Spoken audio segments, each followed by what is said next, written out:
Welcome to the latest episode of the Real World Nutrition Podcast. This is episode 234, How to Build a Balanced Plate When Carbohydrates Are Involved.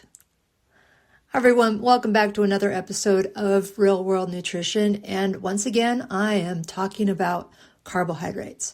So if you've been following the podcast over the last several episodes, it's been a primary focus on carbohydrates and what they are, how we count them, what's important, talking about fiber, how it affects chronic disease, how they function in the body. And this episode is going to bring it together in a practical way because I can talk about all this stuff, but if I don't make it applicable to the real world on what does that look like in real life, then people don't know how to apply it. So what does having carbohydrates in your overall eating pattern look like? What does it look like on a plate? What does it look like across the day or in a meal? So that's what this episode is about. But I want to just do a quick overview again about carbohydrates. Carbohydrates are not a trend. They're not something new. They're not something we need to avoid or work around, even if we have a chronic condition like diabetes. Carbohydrates are a foundational macronutrient. They provide glucose, which is the human body's primary fuel source. Our brain relies on glucose. The nervous system relies on glucose. Physical activity or the muscles rely on glucose. And then beyond that, carbohydrate-containing foods often provide fiber. They do provide vitamins and minerals, and the plant-based carbohydrates include phytochemicals that help with long-term health. So just a quick reminder, carbohydrates come from plant foods, all plant foods, as well as dairy products. So when carbohydrates are removed or significantly reduced, it's not really about cutting out one thing. It means missing out on a wide range of nutrients. Like the old phrase, throwing the baby out with the bathwater, which is a weird thing to say, but people know what I mean. If we say we're getting rid of carbohydrates, there's all this other stuff goes with it. So that's where problems can start to show up if people cut out or significantly reduce carbohydrates. Low energy, poor exercise performance if they're even exercising, digestive issues like constipation because of lack of fiber, difficulty meeting overall nutrient needs. So again, carbohydrate-containing foods have so many other nutrients in there. And then again, going to reliance on rigid food rules. I really want to help people get away from food rules. So instead of asking how to reduce or eliminate carbohydrates, a more helpful question is, how can I include them in a balanced way?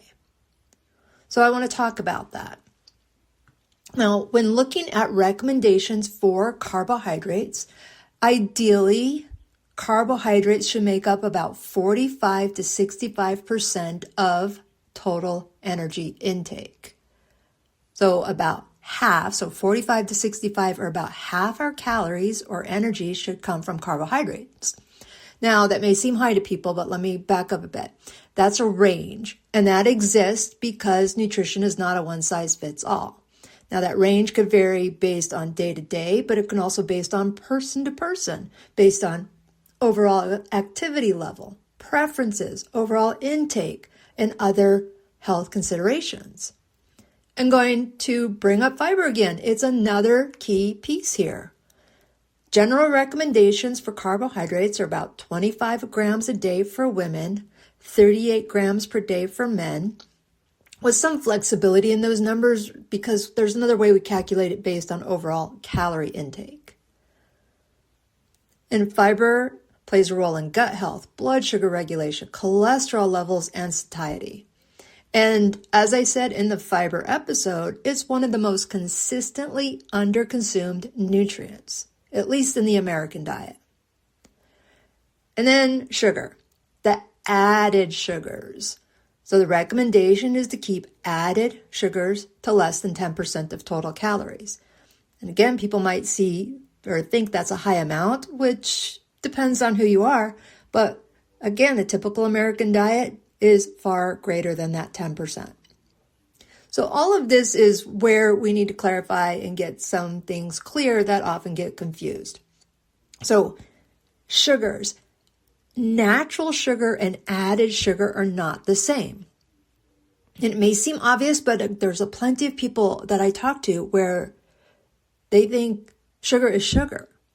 But the sugar in fruit, the sugar in vegetables, the sugar in dairy comes packaged with fiber, not the dairy, but the fruits and vegetables come packaged with fiber. And then the fruits, vegetables, and dairy foods come with vitamins and minerals.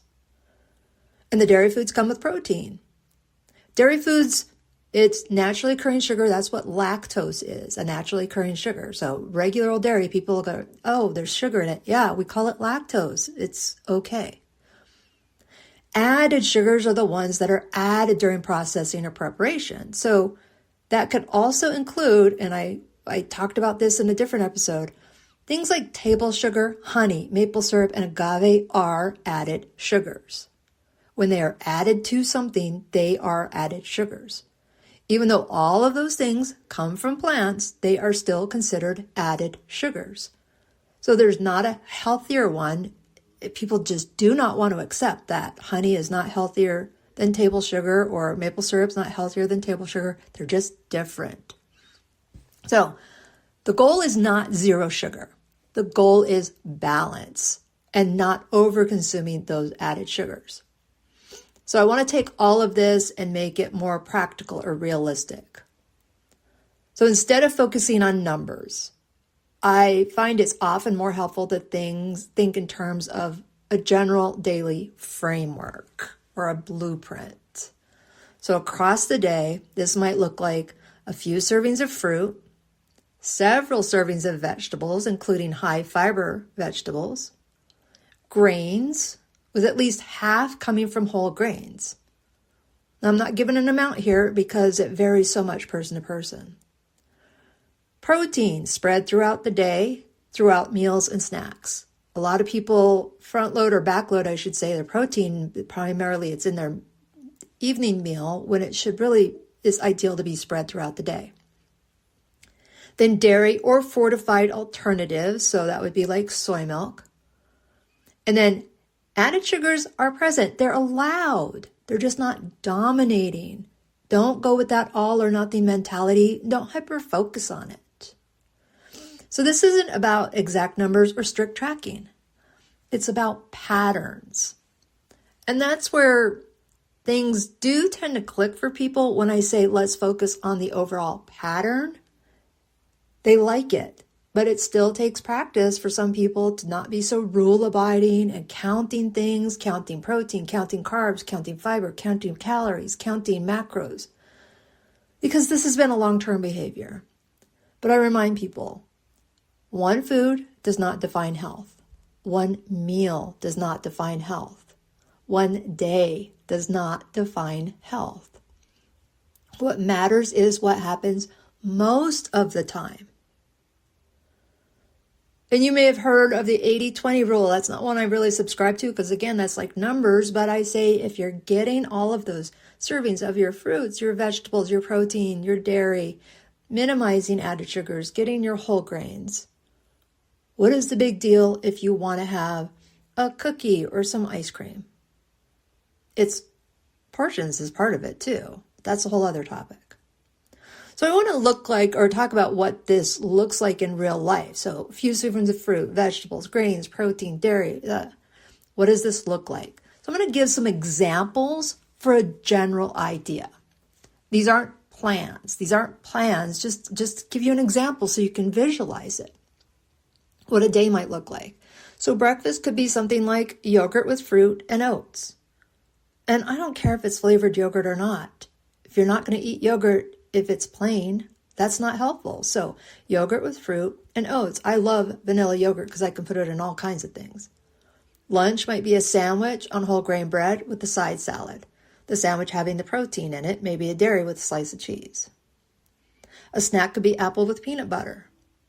Dinner might include chicken, rice, and vegetables. So when you look at the overall pattern there, carbohydrates are present at each meal, but they're not overwhelming the plate. They're balanced with proteins and fats. There's fiber from fruits and vegetables and whole grains. Added sugars may be present, like I said, in the yogurt, but they're not the focus. Here's another example. Breakfast might include eggs, toast, and fruit. Lunch could be like a lentil soup with crackers. A snack might be cottage cheese with fruit. Dinner could include fish, a grain like quinoa, and vegetables. Again, carbohydrates are part of the meal, not something separate or something to avoid. Now I want to give a third example that would be more plant-based. Oatmeal with fruit and seeds for breakfast. A grain and bean bowl for lunch. Yogurt and nuts for a snack. A tofu vegetable stir-fry with noodles for dinner. Different foods, different preferences, but the same overall pattern. Carbohydrates are included, fiber is present, protein is distributed throughout the day. I want to clarify, if you're having something like Greek yogurt, there's a lot more protein in it than the traditional type of yogurt. Beans have protein, have fiber, have carbohydrates. Lentils, same thing. So this is balance. And that's where it's important to zoom out, not hyper-focusing on things. A lot of the messaging is around carbohydrates and it has a focus on extremes. But if we zoom out, step back,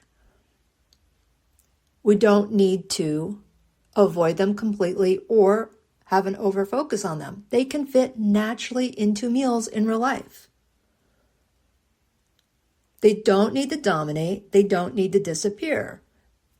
Yogurt and an egg for breakfast, have some fruit too. Or have an egg with vegetables, but it's just not something that people have to just start panicking about. Building a balanced plate doesn't require any special products, supplements, complicated rules, measuring, tracking every gram, tracking every calorie. What it does require is a shift in mindset of how carbohydrates are viewed, a shift in mindset that you don't have to count everything. And then carbohydrates are not something to fear, but is one part of a larger picture of an overall eating pattern. And for many people, give yourself grace if you're having trouble wrapping your head around this and applying this to real life. It does take time to shift long-standing mindsets. If you've had a long history of messaging that labels carbohydrates as a problem, and you've been counting things and just been hyper-focused on avoiding carbs and doing everything else, it's going to take time. So that's where I say repetition and reinforcement matters. Go back to basics. I am never, ever going to say fruit is bad for you. Vegetables, never going to say it's bad for you. I will never say yogurt is bad for you. So those are all carbohydrates. So back to basics. Bigger picture here. Nutrition is not black and white. It's not about single foods or single choices. It's about patterns over time. And I know I've said that a lot this episode. It is so much a thing I need to say over and over again. So if there's one takeaway from this episode, it's this. Carbohydrates are a part of a balanced plate. Fiber matters. Added sugars can fit, but they do not or should not crowd out the more nutrient-rich, nutrient-dense foods. And building meals that include a variety of carbohydrate sources, along with protein and fats, can help with our energy levels, health, and sustainability, meaning it's sustainable to eat like this for the rest of your life. So if this is an area that's felt confusing or frustrating, this is a good place to start. Keep it simple. Keep it flexible. Focus on the overall pattern. One thing I recommend too is have a fruit or a vegetable with every single meal. More would be fine. Focus on the pattern. And As always, take what works for you, leave what does not. Don't force yourself to eat something you don't like. Shift to a different thing. I'm not a tofu person. It's okay. That's not a carbohydrate. Well, it is a carbohydrate because it's plant food.